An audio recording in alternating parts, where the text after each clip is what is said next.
may proceed with your questioning. Thank you, Your Honor.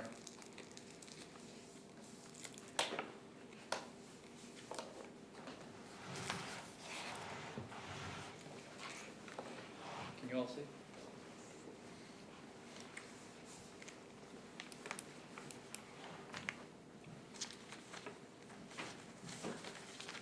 Trooper Haney, good afternoon.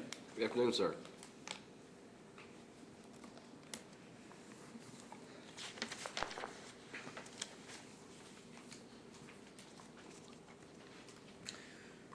So, I want to go over a little bit about your direct examination a few minutes ago before the break, and then I have some questions of my own, okay? Okay. So, I think there's been some confusion, and I just want to clarify for the jury about police training when it comes to DUI, both detection and enforcement, and the Intoxilizer, okay? So let's start, I think, with the more simple one, maybe. Maybe it's the more complicated one, I'm not sure. The Intoxilizer, okay?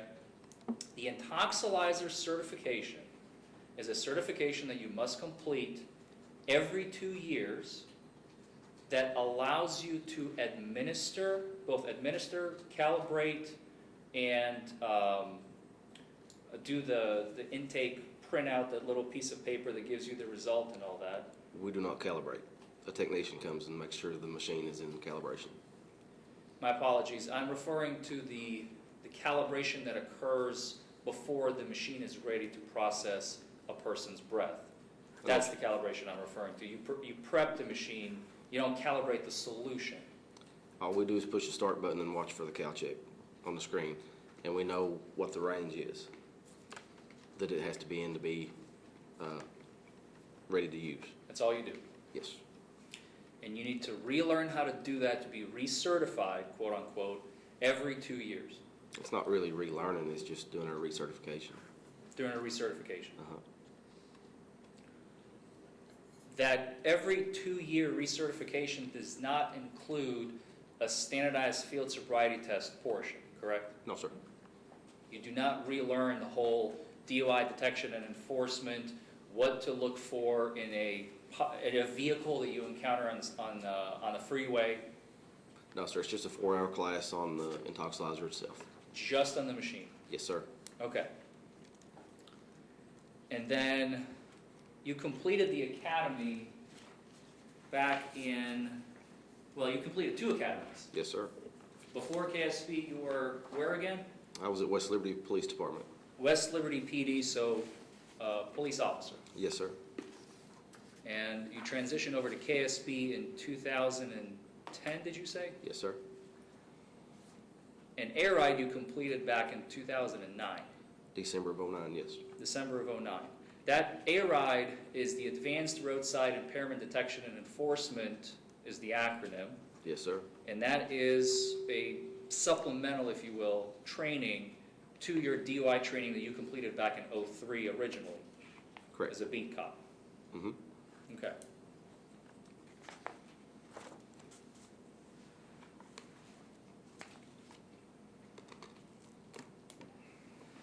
In those, not 1, but 2 academies, you were taught there was a certain portion dedicated to when, how to write the uniform citations, right? Correct. And the uniform citation is where you document what happened, when it happened, with whom. There are lines for a person's name, their vehicle, date of birth, and so on, correct? Correct. And then you list the charges. There's a little box for the charges. Correct. And the narrative of what transpired that morning, night, afternoon, whatever. Correct. If you need additional space, you can generate an additional uniform citation to include more text if necessary, correct? It will. And at some point it even caps out, I believe. I can't remember if it's 3 or 4. It does. I can't remember. But at some point it caps out, so if you run out of space, you can create a supplemental report to supplement the citation if necessary. Yes, So there's no way for you to run out of room. I don't know where to put in my impressions of what transpired, correct? correct. Okay. And in both academies, you were taught that your reports are important. Mhm. Your uniform citation is important. It is important because people will rely on it. Yes. So it must be accurate, Mhm. must be truthful, must be complete, right? Mhm. Because people like the judge will rely on it, right? Yes. The prosecutor has already relied on it and will continue to rely on it, right? Yes. Defense counsel will rely on it, Yes. and the jury will rely on it, right? Yes. So anything that's important, you jot down in your citation. Correct. Anything that's not important, not relevant, you don't jot down. Probably not. And in this case, you wrote a complete, accurate, and truthful citation.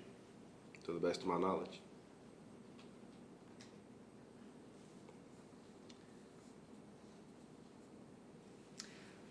You did not complete any supplemental reports in this case, correct? No, sir. And the citation is 1 page long in this case, correct? Correct. Did you have a body camera or in-car camera recording? No, sir. State police do not operate with body cams. And only a certain number of cars have the cameras inside the car. So we don't have a video recording of what happened on February 12th, 2020 with Mr. Klein. No, sir.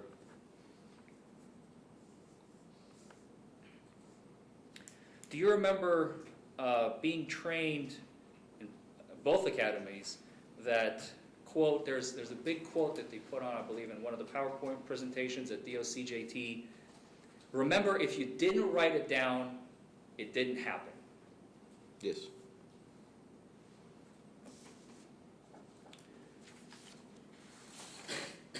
Okay. So let's go back to February 12th of 2020, on the night of Mr. Klein's arrest, okay? Okay. You did not get a chance to observe Mr. Klein's driving, correct? No, sir. When you arrived, he was already pulled over by Deputy Montgomery. That's correct.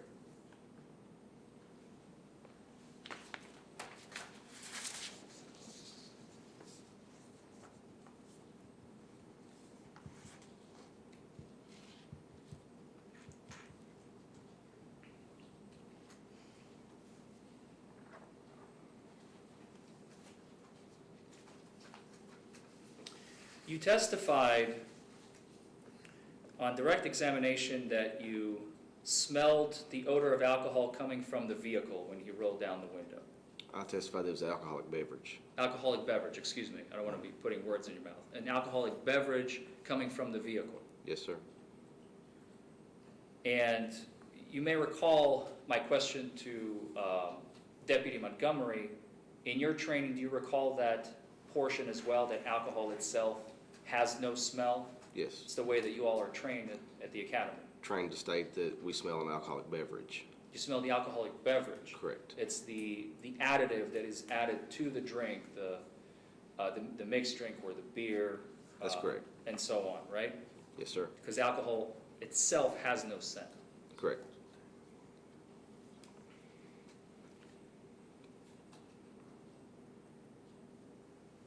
And Trooper, you would agree with me that the law in the Commonwealth of Kentucky is the citizenry are not permitted to operate a motor vehicle under the influence, correct? That's correct. Therefore, it is not against the law to consume an alcoholic beverage. You can still operate a motor vehicle so long as You are not under the influence. That's correct.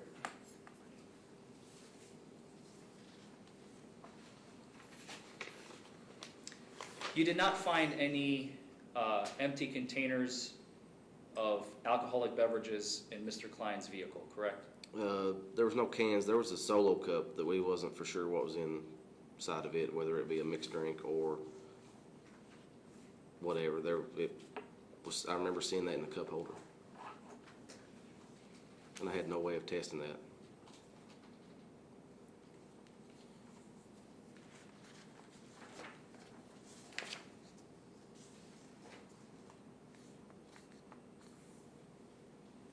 Let's talk about the horizontal gaze nystagmus.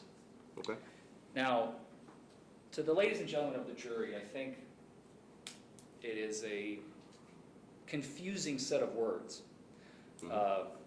because us in the legal profession, you in law enforcement, we're familiar with it, but to a person who's not familiar with horizontal gaze nystagmus, and I think you already testified to this, I just want to make it clear, it is the involuntary twitching of the eye. That's all it is, correct? Yes, sir.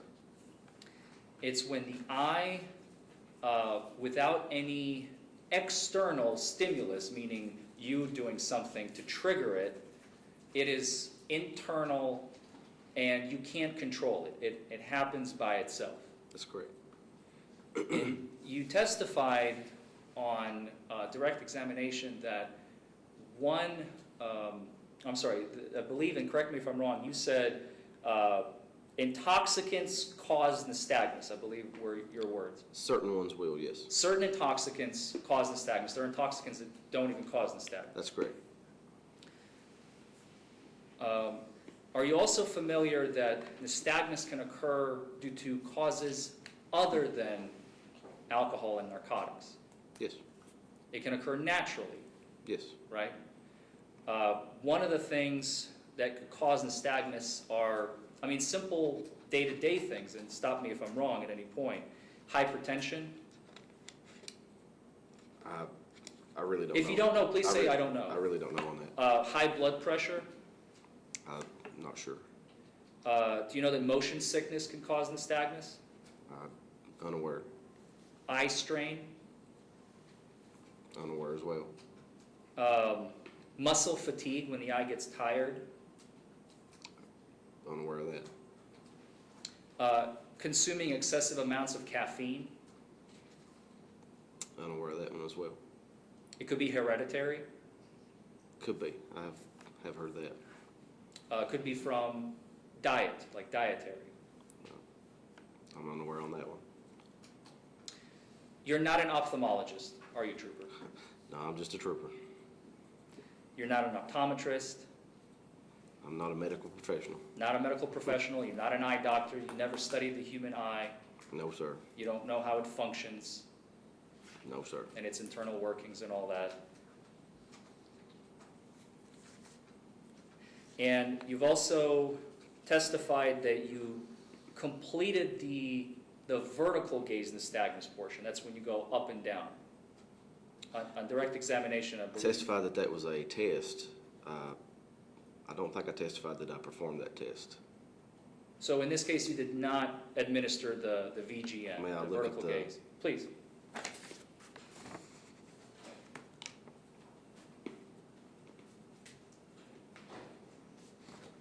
It's not listed on the citation, so I'm almost certain that that test was not performed. Okay.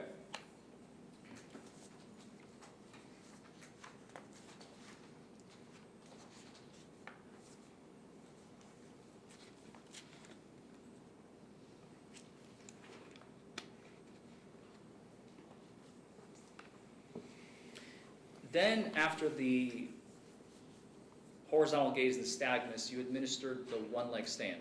That's correct. That's the one that we saw you demonstrate in the Yes. courtroom here today. Yes, sir. And on that test, you also observed a couple of clues that you noted in your citation and you testified to on direct examination. Yes, sir. There's a third test, which is the walk and turn. Yes, sir. You did not show it to us, to the jury here today, because you did administer it the night of the arrest. That's correct. And the reason is, as you noted in your citation, quote, walk and turn was not requested due to being on the side of the roadway and it being on an incline, end quote.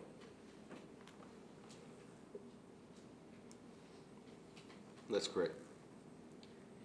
So the reason you did not perform the walk and turn is because you did not feel that the surface area was compliant enough with NHTSA, that's the National Highway Traffic and Safety Administration regulations, to administer the walk and turn, correct? That's correct. He would either had to walk uphill or downhill to complete that test.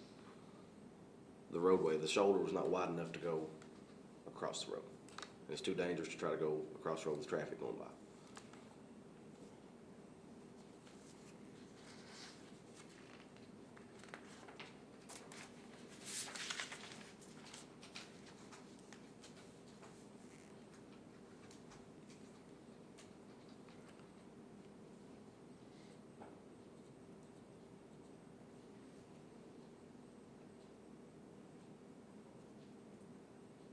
And I can't remember if it was you or Deputy Montgomery who testified that he was very compliant throughout. Do you remember Mr. Klein being respectful and compliant?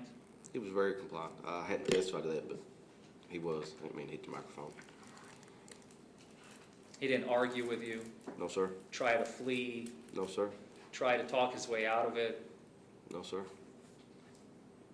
He was very cooperative. Very.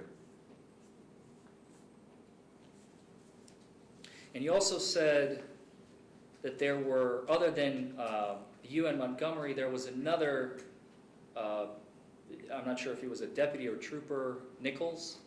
He's a sergeant police officer. Police officer. Officer Nichols. Mm-hmm. Okay. He was also on scene.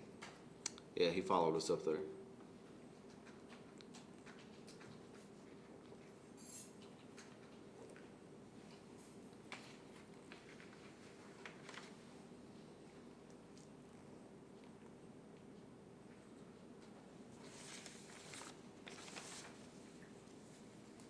So, based on your testimony here today, I just want to clarify a couple of things, because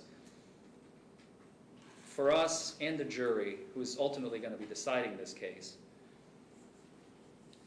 we have your testimony about the fact that your citation is complete, honest, and truthful, correct?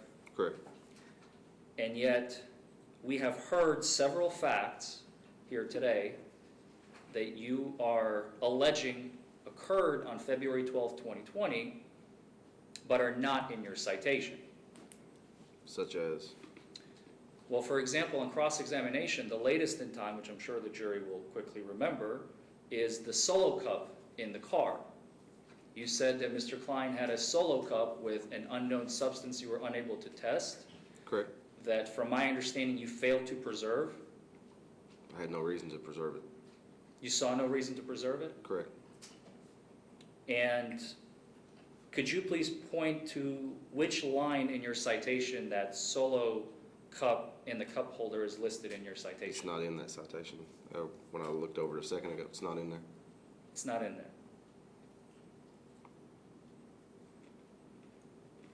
Also, your testimony, this was back on direct examination about 45 minutes ago, you testified that Mr. Klein's speech was slow and slurred. Do you remember that? That's correct. Could you please point to the line in your citation where that is listed on your citation? I don't see it listed in the post-arrest complaint. Another point that you testified to on direct examination was that Mr. Klein was unsteady on his feet, end quote. Do you remember that? I do. Could you please point to the line in your citation where that is listed? That's not in there.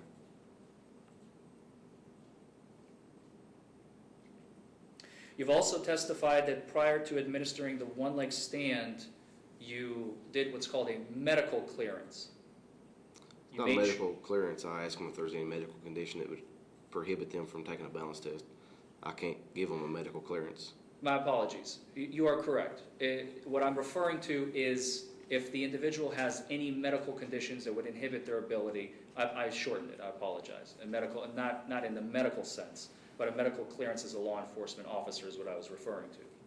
You indicated on direct examination that you have completed that in this case as well, correct? I did ask him that question. Could you please point to the citation where that phrase is listed, at which line? That's not in there because he was able to do a balance test.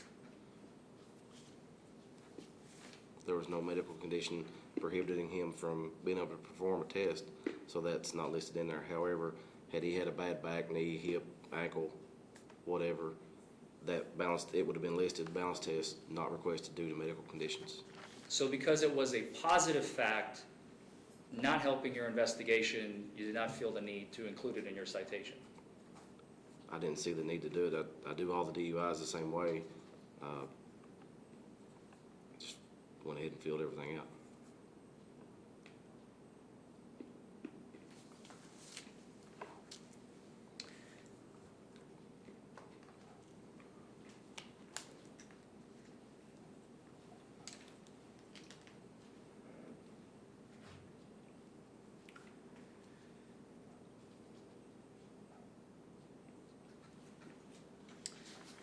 When you arrive at, is it Magoffin County Jail?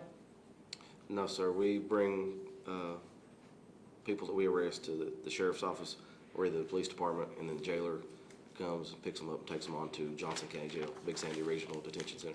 This is post-booking or pre-intoxilizer machine? This is after all paperwork is completed.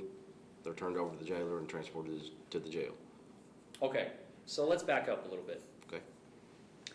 Where, after an individual is arrested, and I apologize, I may be jumping around, so let me clarify for the jury so they understand which point I'm asking you about. After you arrest Mr. Klein under suspicion of DUI, based on all the evidence that you've gathered, you place Mr. Klein in the back of your cruiser, correct? That's correct.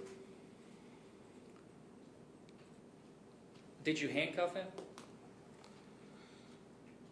I don't think I did. I can't recall for sure, but I really don't think I did that night. And you took him where? Where is the Intoxilizer machine located? Magoffin County Sheriff's Office. You pointed, is this next door? It's the building next door, yes. It's the building next door.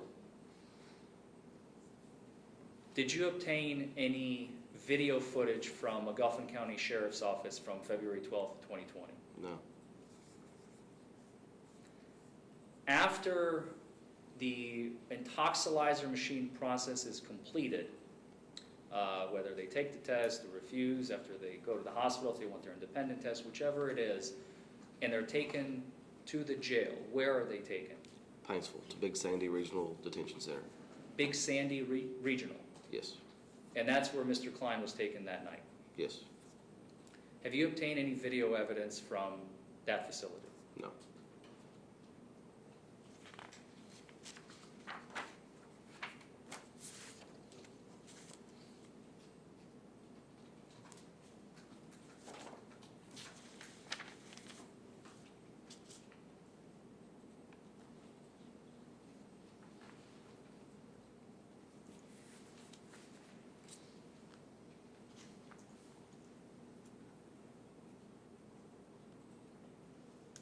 If I may have just a moment, Your Honor.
have any further questions, Your Honor. Thank you, sir. Mr. Joseph, any redirect? Nothing, Your Honor. Can the officer be excused? Yes, Your Honor. No objection, Your Honor. Thank you, Trooper Haney. You may step down. Enjoy the rest of your day. Any other witnesses by the prosecution? No, Your Honor.